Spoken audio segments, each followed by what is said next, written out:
بسم اللہ الرحمن الرحیم۔ السلام علیکم۔ یہ کاشانۂ بصیرت کا آڈیو بک سیکشن ہے۔ ہم جو کتاب پڑھ رہے ہیں اس کتاب کا نام ہے انسان اور ایمان۔ مؤلف استاد شہید مرتضی مطہری اور مترجم اس کے سید محمد عسکری۔ اب ہم اس کتاب کا پارٹ 2 پڑھیں گے، علم اور ایمان کی جانشینی۔ یہ بات معلوم ہو چکی کہ علم و ایمان نہ فقط یہ کہ ایک دوسرے کی ضد نہیں بلکہ ایک دوسرے کے تکمیلہ اور متمم ہے۔ اب ایک دوسرا سوال سامنے آتا ہے، کیا یہ دونوں ایک دوسرے کے جانشین بن سکتے ہیں، ایک دوسرے کی کمی کو پورا کر سکتے ہیں؟ ایمان اور علم کی حیثیت کو سمجھ لینے کے بعد پھر اس قسم کے سوال و جواب کی کوئی خاص ضرورت نہیں رہ جاتی۔ یہ واضح سی بات ہے کہ نہ علم ایمان کا جانشین بن سکتا ہے کہ روشنی اور توانائی کے علاوہ امید اور عشق بھی عطا کرے، ہماری خواہشات کی سطح کو ارتقا دے اور ہم کو اپنے مقاصد و اہداف تک پہنچنے اور ان مقاصد تک راستے کو طے کرنے میں ہماری مدد کرنے کے علاوہ ان مقاصد و اہداف کو ہم سے چھین لے جو عزیزہ اور طبیعت کے مطابق فردیت اور خود خواہی کے محور پر گھوم رہے ہیں، اور اس کے بدلے میں ہمیں ایسے اہداف و مقاصد عطا کرے جو روحانی و معنوی تعلقات اور عشق کے محور پر چکر لگائیں، ہمارے ہاتھ میں اوزار کی حیثیت سے ہونے کے علاوہ ہماری ماہیت اور جوہر کو بھی بدل سکے۔ اور نہ ایمان علم کا جانشین بن سکتا ہے کہ ہمیں طبیعت سے آشنا کرائے، ہمارے لیے اس کے قوانین پر سے پردے ہٹائے اور ہم کو ہماری اپنی معرفت کرائے۔ تاریخی تجربے ہمیں یہ بتاتے ہیں کہ علم اور ایمان کی جدائی سے انسان کو ہمیشہ ناقابل تلافی نقصان پہنچا ہے۔ ایمان کو علم کے پرتوں میں پہچاننا چاہیے۔ ایمان علم کی روشنی میں خرافات سے محفوظ رہتا ہے۔ علم اگر ایمان سے جدا ہو جائے تو ایمان جمود اور اندھے تعصب کا شکار ہو جائے گا، اپنے ہی ارد گرد چکر لگاتا رہے گا اور انسان کو کسی منزل پر نہ پہنچا سکے گا۔ جہاں پر عرفان و آگہی نہ ہو وہاں نادان مومنوں کا ایمان چالاک منافقوں کے ہاتھ میں کھلونا بن جائے گا، جس کے نمونے صدر اسلام کے خوارج اور اس کے بعد کے زمانوں میں مختلف شکلوں میں دیکھے جا سکتے ہیں۔ ایمان کے بغیر علم بھی مست زنگی کے ہاتھ میں چاقو اور آدھی رات میں چور کے ہاتھ میں چراغ کی مانند ہے، جس کے ذریعے قیمتی سے قیمتی چیزوں کو چن چن کر چوری کرتا ہے۔ یہی وجہ ہے کہ آج کا بے ایمان عالم کل کے بے ایمان جاہل سے طبیعت و ماہیت، رفتار و کردار کے لحاظ سے کوئی فرق نہیں رکھتا، دونوں کاملاً یکساں ہیں۔ آج کے چرچلوں، جانسنوں، اسٹالنوں اور کل کے فرعونوں، چنگیزوں کے درمیان کیا فرق ہے؟ ممکن ہے کوئی صاحب یہ کہیں کہ کیا آپ اس بات کو نہیں مانتے کہ علم روشنی بھی ہے اور توانائی بھی؟ علم کا روشنی اور توانائی ہونا بیرونی دنیا ہی سے مخصوص نہیں بلکہ ہماری داخلی دنیا کو بھی روشن کرتا ہے، ہمیں ہماری داخلی دنیا کی بھی سیر کراتا ہے اور نتیجے میں ہم کو داخلی دنیا کی تبدیلی پر بھی قادر بنا دیتا ہے۔ پس علم دنیا کو بھی تعمیر کر سکتا ہے اور انسان کو بھی سنوار سکتا ہے۔ پس علم اپنے کام تعمیر جہاں کو بھی انجام دیتا ہے اور ایمان کے کام تعمیر انسان کو بھی۔ اس کا جواب یہ ہے کہ آپ کی تمام باتیں صحیح ہیں، لیکن بنیادی نقطہ یہ ہے کہ علم کی قدرت اور توانائی اور اوزار کی قدرت اور توانائی کی مانند ہے، یعنی انسان کے حکم اور ارادے کا تابع ہے۔ انسان جس میدان میں جو کام بھی انجام دینا چاہتا ہے، علم کے اوزار کے ذریعے اس کو بخوبی احسن انجام دے سکتا ہے۔ اسی وجہ سے ہم کہتے ہیں کہ اپنے مقاصد کو حاصل کرنے اور ان راستوں کو طے کرنے کے لیے جن کو انسان نے اس مقصد تک پہنچنے کے لیے انتخاب کیا ہے، علم انسان کا بہترین مددگار ہے۔ لیکن ہماری بحث اس موضوع پر ہے کہ انسان اپنے اوزار کو حرکت میں لانے سے پہلے ہی مقصد کو متعین کر لیا ہے۔ اوزار ہمیشہ مقصدوں کو حاصل کرنے کے لیے استعمال کیے جاتے ہیں۔ خود مقاصد کہاں سے پیدا ہوئے ہیں؟ انسان کے طبعی طور پر حیوان اور اقتصادی طور پر انسان ہونے سے مراد یہ ہے کہ انسان کی انسانی استعدادوں کو ایمان کے پرتوں میں آہستہ آہستہ پروان چڑھنا چاہیے۔ انسان اپنی طبیعت کی بنا پر اپنی طبعی، حیوانی، فروعی، مادی اور خود خواہ مقاصد کی طرف قدم بڑھاتا ہے اور اوزاروں کو انہی کاموں کے لیے استعمال کرتا ہے۔ اسی سبب سے انسان ایک ایسی طاقت کا محتاج ہے جو انسان کا اوزار اور مقصد نہ ہو، بلکہ وہ انسان کو اوزار کی مانند اپنے بنائے ہوئے راستوں کی طرف لے جائے۔ انسان ایک ایسی طاقت کا محتاج ہے جو انسان کے اندر دھماکہ کرے اور اس کی چھپی ہوئی پوشیدہ استعدادوں اور صلاحیتوں کو فعال بنائے۔ اس کو ایک ایسی طاقت کی ضرورت ہے جو اس کے ضمیر میں انقلاب لا کر اس کو ایک نئی سمت اور نیا راستہ عطا کر سکے۔ یہ ایسا کام ہے جو علم اور انسان و جہاں پر حاکم قوانین کے انکشاف کے بس کی بات نہیں ہے۔ اس طرح کے اثرات اسی وقت پیدا ہوتے ہیں جب انسان کی روح میں بعض اقدار مقدس اور گرہ بہا ہو جائیں اور خود انسان میں کچھ بلند مرتبہ تمایلات اچھی طرح جگہ کر لیں، اور خود یہ تمایلات بھی اپنی جگہ پر انسان اور جہان کے بارے میں ایک مخصوص طرز فکر اور ایک مخصوص نظریے کے پیداوار ہوا کرتے ہیں۔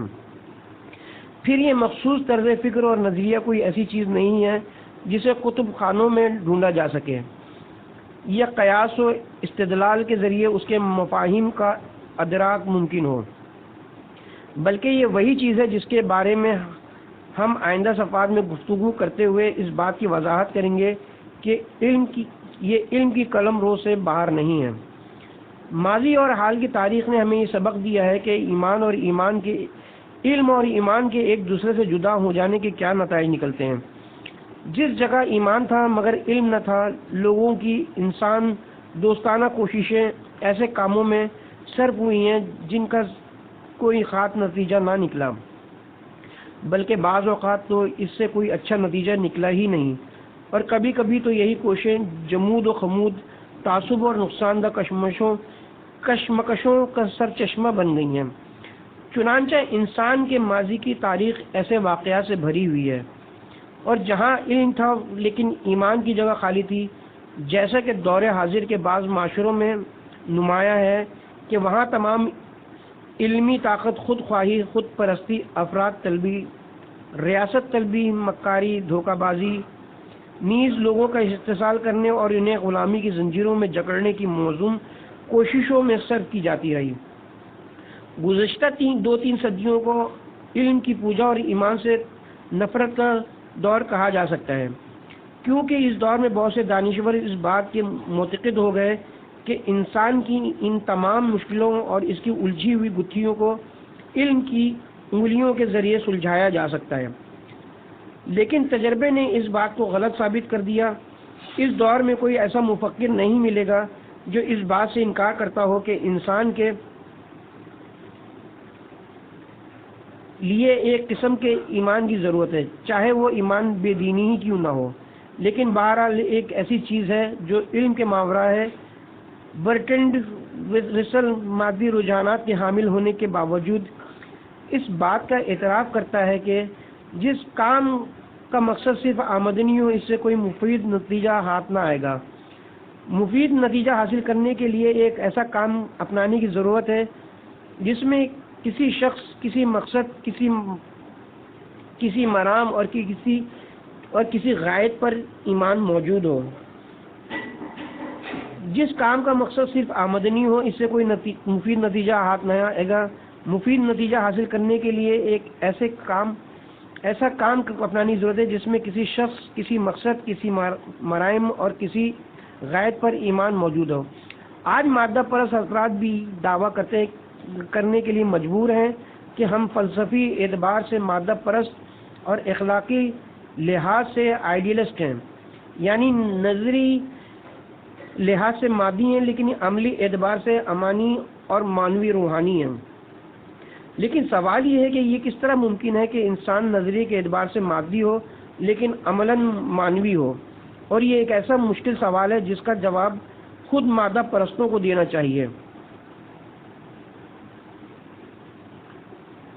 عالمی شہرت رکھنے والے دانشور اور مشہور کتاب تاریخ علم کا مصنف جارج سارٹن اپنی کتاب شش بال میں انسان کے تعلقات اور روابط کو انسانی بنانے میں علم کی ناتوانی و عاجزی اور ایمانی طاقت کی طرف انسان کی فوری ضرورت کو ان الفاظ میں بیان کرتا ہے۔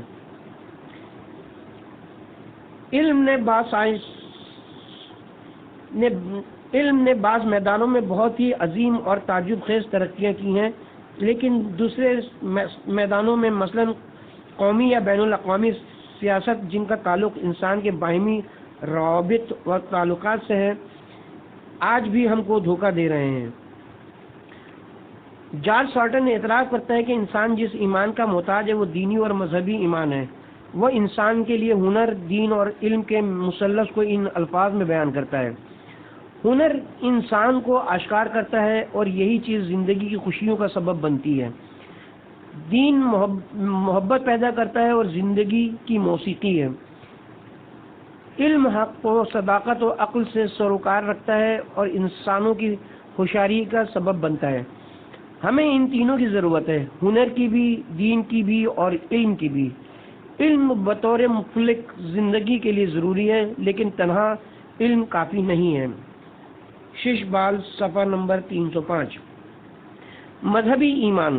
گزشتہ گفتگو سے یہ بات واضح ہو گئی ہے کہ انسان ایمان، ارمان اور عقیدے کے بغیر نہ تو سالم اور مطمئن زندگی بسر کر سکتا ہے اور نہ ہی بشریت اور بشری تہذیب کے لیے کوئی مفید اور ثمر بخش کام انجام دے سکتا ہے۔ وہ انسان جو ہر قسم کے ایمان اور عقیدے سے محروم ہو، یا تو وہ ایسا موجود بن جائے گا جو خود خواہی میں اس قدر غرق ہے کہ وہ اپنے شخصی مفادات کے خل سے کبھی بھی باہر نہ نکلے، یا ایک ایسا سرگردان اور شک و تردد میں گرفتار وجود بن جائے گا جو زندگی میں اخلاقی اور معاشرتی مسائل میں اپنے فرائض کو جانتا ہی نہیں۔ انسان ہمیشہ اخلاقی اور معاشرتی مسائل سے دوچار ہوا کرتا ہے اور مجبور ہے کہ اس قسم کے مسائل کے مقابلے میں ایک مخصوص رد عمل کا اظہار کرے۔ انسان اگر کسی مکتب عقیدہ اور ایمان سے وابستہ ہو تو اس کے فرائض واضح ہیں، لیکن اگر کسی مذہب اور آئین نے اس کے فرائض کو متعین نہ کیا ہو تو وہ ہمیشہ حیران و سرگردہ رہے گا، کبھی اس طرف جائے گا اور کبھی اس طرف، ایک نامنظم وجود موجود بن جائے گا۔ جی ہاں، اس میں کسی شک و شبے کی گنجائش نہیں ہے کہ ایک مکتب فکر اور ایک عقیدے سے وابستہ ہونا ضروری ہے۔ اب جس چیز کی طرف توجہ دینا ضروری ہے وہ یہ ہے کہ صرف مذہبی ایمان ہی اس بات کی قدرت رکھتا ہے کہ انسان کو ایک حقیقی مومن بنا دے۔ خود خواہی اور خود پرستی کو ایمان و عقیدہ اور مسلک کے ذریعے دبا بھی دے اور انسان میں کچھ اس قسم کا تعبد اور تسلیم بھی ایجاد کر دے کہ انسان مکتب کی جانب سے پیش کیے جانے والے چھوٹے سے چھوٹے مسئلے میں بھی شک و تردد نہ کرے اور اس چیز کو اس حد تک گراں بہا، محبوب اور عزیز بھی بنا دے کہ اس کے بغیر انسان کے لیے زندگی بے مزہ، بے معنی اور بے مقصد ہو جائے، بلکہ وہ ایک قسم کے تعصب اور غیرت کے ساتھ اس چیز کی حمایت کرے۔ مذہبی ایمانی رجحانات اس بات کا سبب ہیں کہ انسان فردی و طبعی رجحانات کے برخلاف کوششیں کرے اور بعض اوقات اپنے ایمان کی راہ میں اپنی حیثیت اور اپنی جان کو قربان کر دے، اور یہ بات بھی اسی وقت ممکن ہے جب کہ انسان کا عقیدہ تقدس کا پہلو اختیار کر لے اور انسان کے وجود پر ہم بطور مطلق حاکم ہو جائیں، اور یہ بات آشکارا ہے کہ یہ صرف اور صرف مذہبی طاقت ہی ہے جو عقائد کو تقدس عطا کرتی ہے اور ان کے احکام کو انسان پر بھرپور طاقت کے ساتھ نافذ کر سکتی ہے۔ بعض اوقات لوگ مذہبی عقائد کے لیے نہیں بلکہ نفسیاتی الجھنوں، کینہ تو زبوں، انتقامی جذبات کے دباؤ اور آخر کار ظلم و ستم، دباؤ اور گھٹن کے احساس کے مقابلے میں ایک شدید رد عمل کی شکل میں فداکاری کرتے ہیں اور اپنی جان، مال، ناموس اور تمام حیثیت کو قربان کر دیتے ہیں، اور اس کی مثالیں دنیا کے گوشوں کنار میں نظر آتی ہیں۔ لیکن ایک مذہبی اور غیر مذہبی عقیدے میں فرق ہے۔ جہاں پر مذہبی عقیدے کی بات آئے اور عقیدے کو تقدیس مل جائے تو وہاں پر انسان اپنی مرضی سے سر دھڑ کی بازی لگا دیتا ہے، اور صاف سی بات ہے کہ جو کام جنسی خوشی اپنی مرضی اور ایمان کے ماتحت انجام دیا جا سکے، اس کے اور اس کام کے درمیان واضح فرق ہے۔ جو نفسیاتی الجھنوں اور داخلی پریشان کن گھٹن سے متاثر ہو کر انجام دیا جائے، کہ یہ ایک قسم کا دھماکہ ہے اور وہ انتخاب۔ دوسرے یہ کہ اگر انسان کی جہاں بینی یعنی کائنات کے متعلق اس کی سوچ کا انداز صرف مادی ہو اور وہ اس بنیاد پر ہو کہ تمام واقعات محسوسات میں منحصر ہیں، تو ہر قسم کی عقیدہ پرستی اور انسانی و معاشرتی ارمان طلبی ان محسوس واقعات کے برخلاف ہے جن کو انسان اس وقت دنیا کے ساتھ اپنے رابطوں اور تعلقات میں محسوس کرتا ہے۔ حسی جہاں بینی کا نتیجہ خود پرستی ہے، نہ کہ عقیدہ پرستی۔ عقیدہ پرستی اگر ایک ایسی جہاں بینی کی بنیاد پر نہ ہو جس کا منطقی نتیجہ عقیدہ ہے، تو وہ خیال پرستی کی حدود سے آگے نہیں بڑھے گا۔ یعنی انسان موجودہ واقعات سے الگ تھلگ اپنے اندر اور اپنے خیال کے سہارے ایک دنیا کی تعمیر کر کے اسی میں مگن رہنے لگے گا۔ لیکن اگر عقیدہ پرستی کا سرچشمہ دین و مذہب ہو تو وہ ایک ایسی جہاں بینی پر تکیہ کیے ہوگی جس کا منطقی نتیجہ معاشرتی ارمانوں اور عقیدوں کی پیروی ہے۔ مذہبی ایمان انسان اور دنیا کے کلی ارمانوں کے درمیان ایک قسم کی ہم آہنگی اور اتحاد ہے، لیکن غیر مذہبی ارمان اور ایمان دنیا سے ایک قسم کی لاتعلقی اور اپنے لیے ایک ایسی خیالی دنیا کی تعمیر کرنا ہے جسے بیرونی دنیا سے کسی قسم کی حمایت حاصل نہ ہو۔ مذہبی ایمان انسان کے لیے طبعی تعمیلات کے برخلاف صرف کچھ فرائض ہی متعین نہیں کرتا، بلکہ انسان کی نظر میں دنیا کے چہرے کو بدل دیتا ہے۔ دنیا کی عمارت میں محسوس عناصر کے علاوہ کچھ اور عناصر سے بھی آشنا کراتا ہے۔ وہ خشک و سرد، میکانیکی اور مادی دنیا کو جاندار اور ذی شعور دنیا میں بدل دیتا ہے۔ مذہبی ایمان دنیا اور تخلیق کے بارے میں انسان کے خیالات بدل دیتا ہے۔ 20ویں صدی کے ابتدائی دور کا امریکی ماہر نفسیات اور فلسفی ولیم جیمز کہتا ہے، مذہبی فکر ہمیں جو دنیا عطا کرتی ہے وہ اس دنیا کی تمام چیزوں کی حامل تو ہوتی ہی ہے جو ایک مادی فکر کے انسان کے پاس موجود ہوتی ہے، پھر اس میں بہت سی ایسی چیزیں بھی ہوتی ہیں جو مادی فکر کے انسان کی دنیا میں ہرگز دستیاب نہیں ہو سکتی۔ ولیم جیمز، دین و رومان۔ ان باتوں کے علاوہ مقدس اور قابل پرستش واقعات اور حقائق کی طرف رجحان ہر انسان کی فطرت میں موجود ہے۔ انسان کچھ ایسے رجحانات اور غیر مادی قوتوں اور استعدادوں کا خزانہ ہے جو پروان چڑھنے کے لیے آمادہ ہیں۔ انسان میں صرف مادی رجحانات ہی نہیں پائے جاتے ہیں، اور اس کے روحانی اور رجحانات صرف تلقینی اور اکتسابی ہی نہیں ہیں، بلکہ یہ ایسے حقائق ہے کہ علم بھی ان کی تائید کیے بغیر نہیں رہ سکتا۔ ولیم جیمز کہتا ہے، خواہ ہماری بہت سی خواہشات اور رجحانات کے محرک اور علت کا سر چشمہ یہی دنیا ہو، لیکن ہماری اکثر و بیشتر آرزوؤں اور رجحانوں کا سر چشمہ وہ دنیا ہے جو ماورائے طبیعت میں ہے، کیونکہ ہم دیکھتے ہیں کہ انسان کی اکثر آرزوئیں مادی حساب و کتاب کے برخلاف ہیں۔ ولیم جیمز، دین و رومان۔ چونکہ انسان میں یہ خواہشات موجود ہیں، اس لیے ان کی تربیت کی ضرورت ہے۔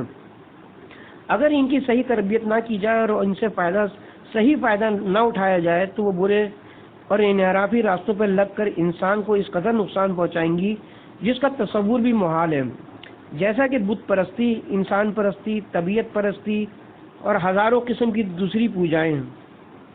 یہ سب اسی انحراف اور غلط تربیت کا نتیجہ ہیں۔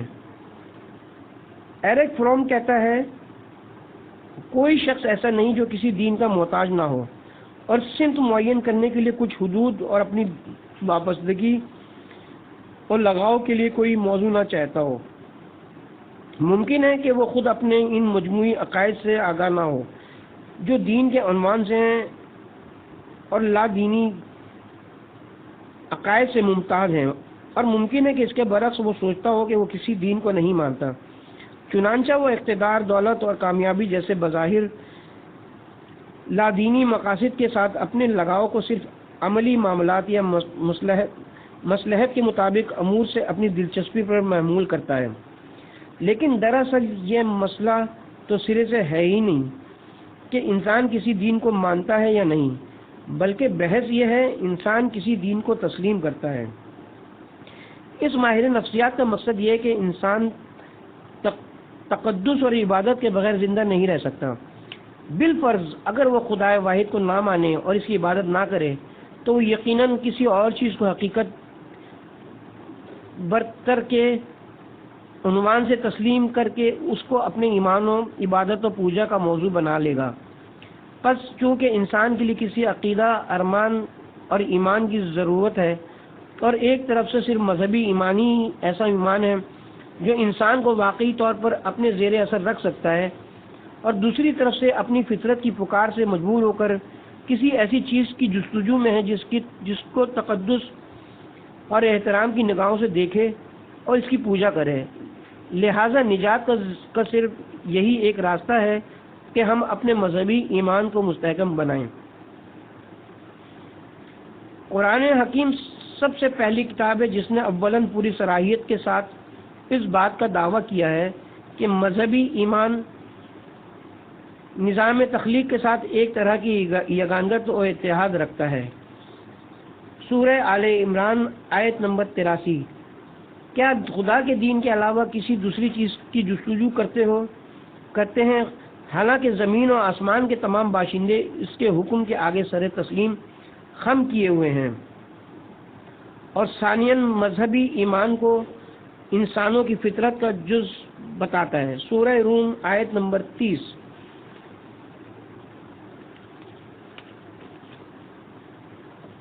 حق پسندی کے ساتھ اپنے چہروں کو دین کی طرف پھیر دو، وہی جو خدائی فطرت ہے جس سے اس نے لوگوں کو پیدا کیا ہے۔ ایمان کے آثار اور فائدے۔ اگرچہ اب تک جو کچھ بیان کیا گیا اس سے مذہبی ایمان کے اثرات واضح ہو چکے ہیں، لیکن زندگی کے اس گراں بہا سرمایہ اور اس کی معنوی دولت کے مفید اثرات سے اچھی طرح آشنا ہونے کے لیے اس بحث کو بطور مستقل اور جدا بیان کرنا بہتر سمجھتا ہوں۔ روسی مصنف و مفکر کہتا ہے، ایمانی وہ چیز ہے جس کے سارے عوام زندہ ہیں۔ حکیم ناصر و خسرو علوی اپنے فرزند کو مخاطب کرتے ہوئے کہتے ہیں، میں دنیا سے دین کی طرف اس لیے پلٹ آیا ہوں کہ دین کے بغیر یہ کائنات میرے لیے کنواں اور جیل ہے۔ میرے فرزند دل میں ایک ایسی دولت اور بادشاہی ہے جس کو کبھی زوال نہ آئے گا۔ انسانی زندگی میں خوشی اور مسرت پیدا کرنے کے لیے، معاشرتی تعلقات اور روابط کو بہتر بنانے اور کائنات کے نظام کی لازمی پریشانیوں کو دور کرنے کے لیے مذہبی ایمان کے اثرات بہت زیادہ ہیں۔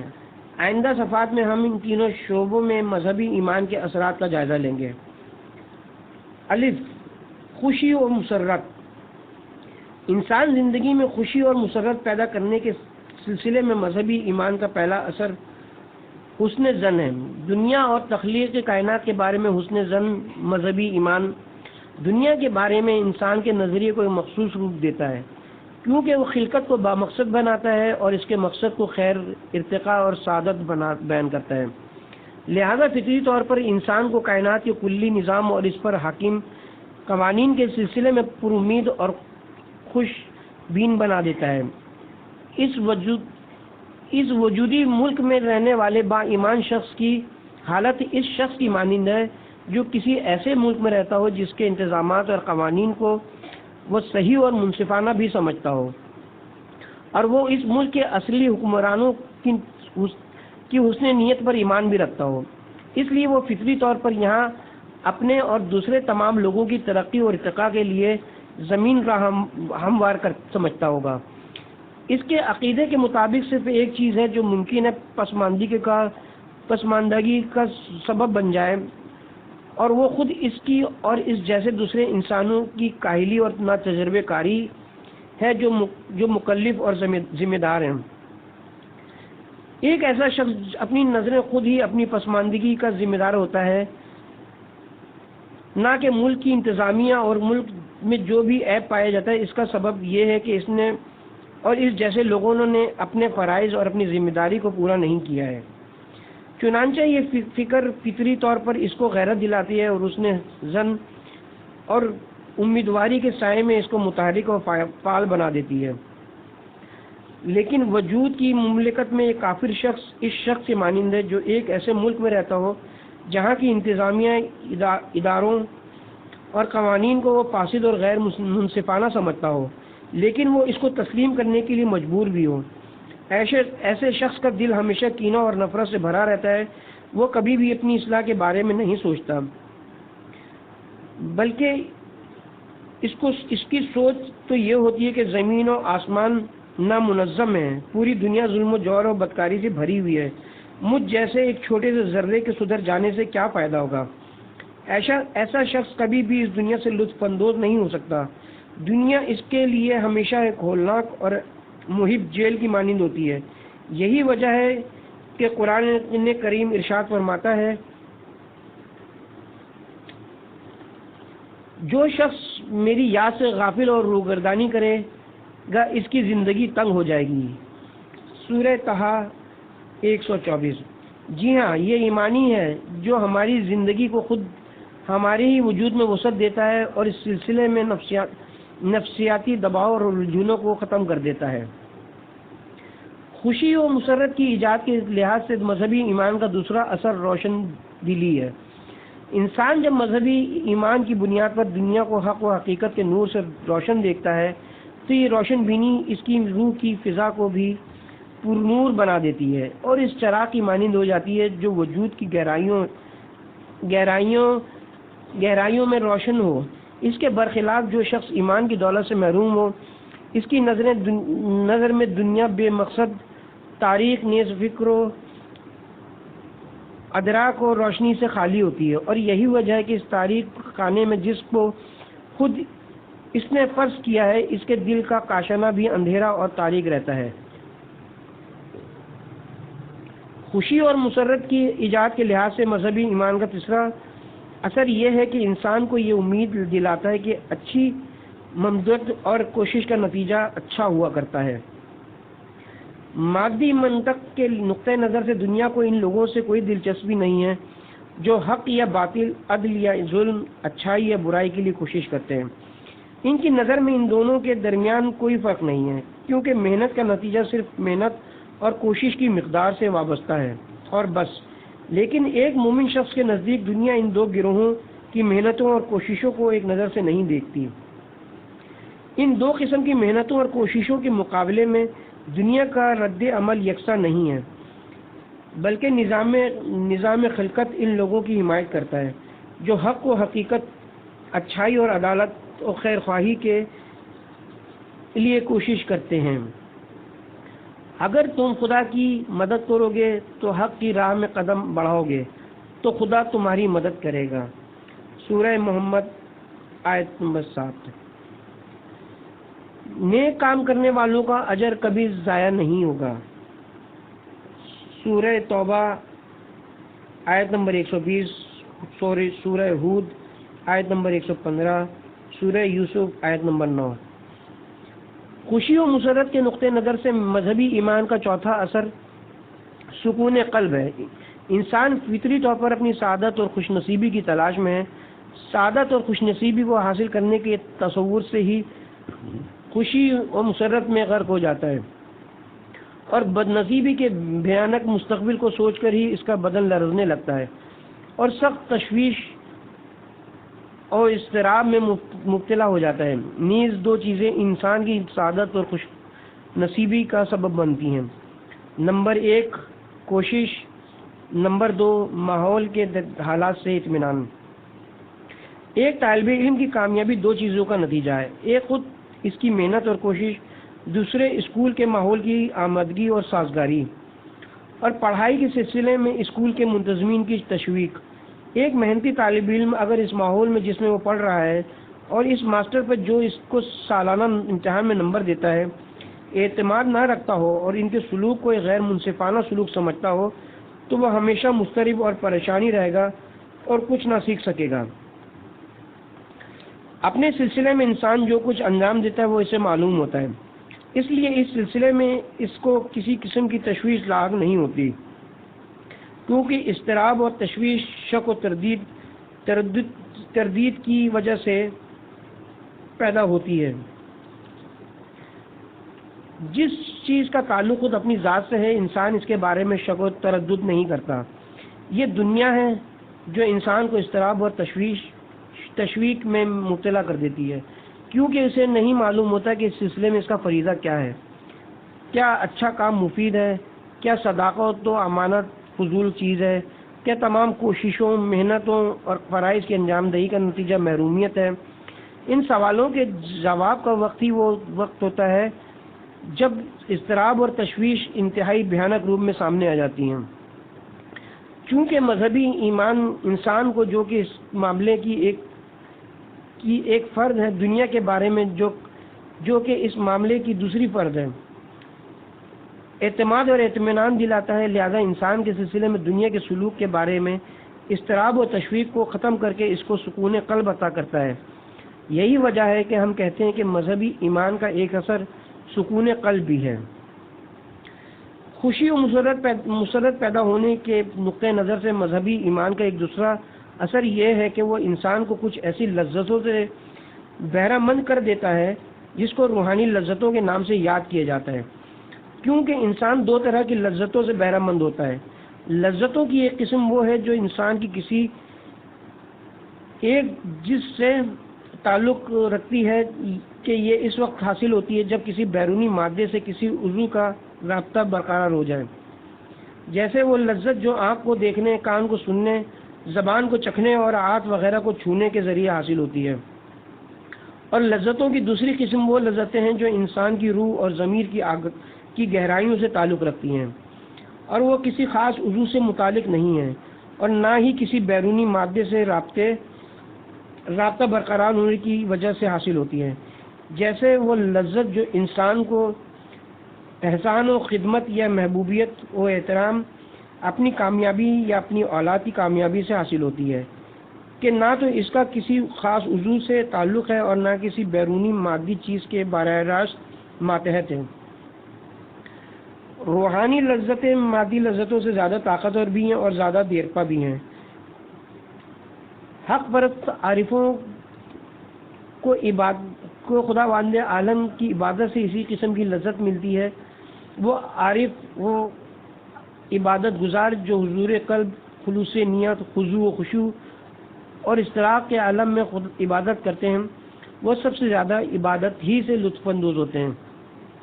دین کی زبان میں اس کو لذت ایمان اور حلاوت ایمان کے نام سے یاد کیا گیا ہے۔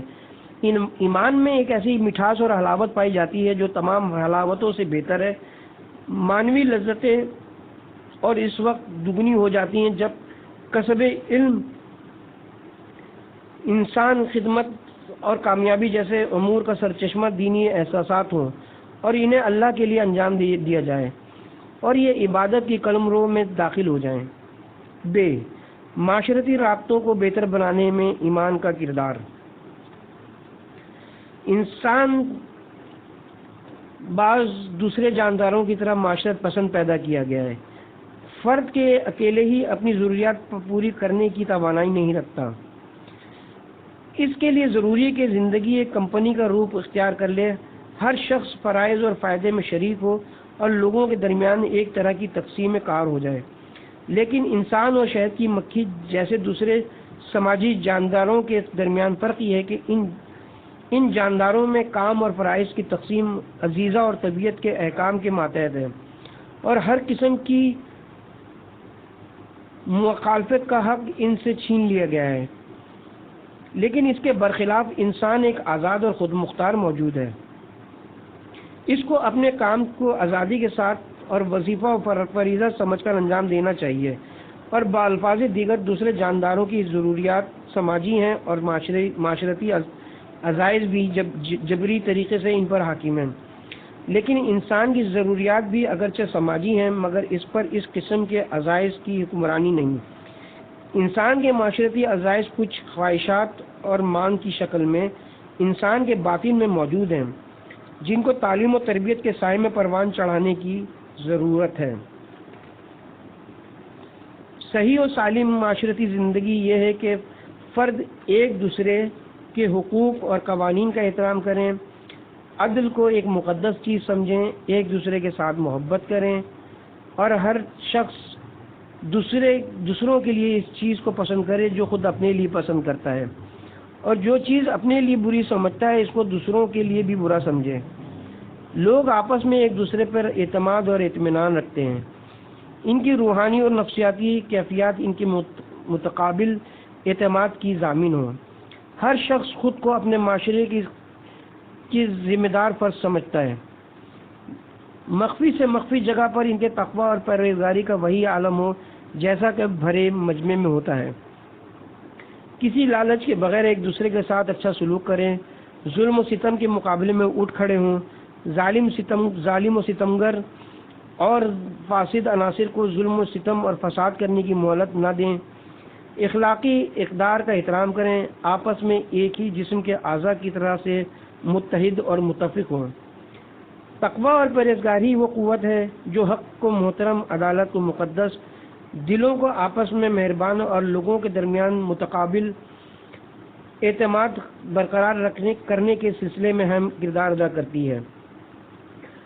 جو چیز ان ہاتھوں کو انسان کے ضمیر کی گہرائیوں میں راسخ کر دیتی ہے، اس کے نزدیک اخلاقی اقدار کو معتبر بناتی ہے، اس میں ظلم و ستم سے ٹکر لینے کے لیے شجاعت پیدا کرتی ہے، اور تمام انسانوں کو آپس میں ایک جسم کے اعضاء کی طرح متحد کرتی ہے، وہ مذہبی ایمان ہے۔ انسانوں کو انسانی تجلیاں جو حادثات سے بھری ہوئی انسانی تاریخ کے آسمان پر ستاروں کی مانند چمک رہی ہیں، اور یہ تجلیاں وہ ہیں جن کا سر چشمہ مذہبی احساسات ہیں۔ جیم، پریشانیوں میں کمی۔ انسان کی زندگی میں جس طرح سے خوشیوں، کامیابیوں اور مقاصد کے حاصل ہو جانے کا وجود ہے، اسی طرح سے رنج و الم، مصیبتیں، شکستیں، ناکامیاں، تلخیاں اور فرصت کا ہاتھ سے نکل جانا بھی ہے۔ ان میں بہت سی چیزوں کی روک تھام بھی ممکن ہے اور ان کو برطرف بھی کیا جا سکتا ہے، اگرچہ اس کے لیے بہت زیادہ محنت و کوشش کی ضرورت ہو۔ یہ واضح سی بات ہے کہ انسان کا فریضہ ہے کہ وہ طبیعت کا مقابلہ کرے، تلخیوں کو حلاوتوں سے بدل دے، لیکن کائنات کے بعض حوادث ایسے ہیں جن کی روک تھام کرنا یا ان کو برطرف کرنا ممکن نہیں، جیسے بڑھاپا۔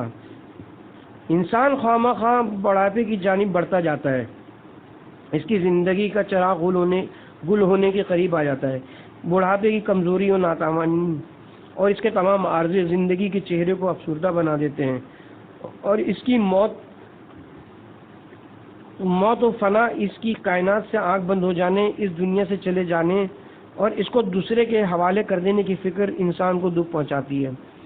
مذہبی ایمان انسان میں مقابلہ اور مقاومت کی طاقت پیدا کرتا ہے، تلخیوں کو حلاوت سے بدل دیتا ہے۔ مومن انسان یہ جانتا ہے کہ دنیا میں ہر چیز کے لیے ایک حساب معین ہے، اور اگر تلخیوں کے مقابلے میں اس کا رد عمل صحیح ہو تو اگر بالفرض یہ خود تلافی کے قابل نہ ہو تو خداوند عالم کسی اور طریقے سے اس نقصان کو پورا کر دے گا، کیونکہ بڑھاپا فنا نہیں ہے، اور اس کے علاوہ مومن شخص ہمیشہ اپنے فراغت کے اوقات کو عبادت اور خدا کے ذکر سے انس کے ذریعے گزار لیتا ہے، لہذا وہ بڑھاپا اس حد تک دل پسند اور محبوب ہو جاتا ہے کہ خدا پرستوں کے لیے بڑھاپے کے زمانے میں زندگی کی ذلت جوانی سے کئی گنا زیادہ ہو جاتی ہے۔ ایک مومن کی نظر میں موت کا چہرہ اس چہرے سے مختلف ہوتا ہے جو کافر کو نظر آتا ہے۔ مومن کی نظر میں موت فنا و نابود ہی نہیں بلکہ ایک فانی دنیا سے باقی اور جاوید دنیا کی جانب سفر ہے، چھوٹی دنیا سے بڑی دنیا کی جانب کوچ ہے۔ موت عمل اور کھیتی کی دنیا سے نتیجہ اور جزا کی دنیا میں منتقل ہونا ہے۔ لہذا مومن افراد نیک کاموں میں، جس کو دین کی زبان میں عمل صالح کہا جاتا ہے، کوشش و محنت کر کے موت کے سلسلے میں اپنے خوف اور اضطراب کو برطرف کر لیتے ہیں۔ سماجیات کے ماہرین کی نظر میں یہ بات مسلم ہے اور یقینی ہے کہ وہ نفسیاتی بیماریاں جو روح کی پریشانیوں اور الجھنوں اور زندگی کی تلخیوں کی پیداوار ہیں، زیادہ تر غیر مذہبی لوگوں میں پائی جاتی ہیں۔ مذہبی افراد کا ایمان جتنا قوی اور مستحکم ہوتا ہے، وہ ان بیماریوں سے اسی قدر محفوظ رہتے ہیں۔ یہی وجہ ہے کہ اس دور کی زندگی میں ایمان کے کمزور ہونے کی وجہ سے جو عارضے پیدا ہوئے ہیں، ان میں سے ایک یہی اعصابی و نفسیاتی بیماریوں اور بیماروں کی تعداد میں اضافہ ہے۔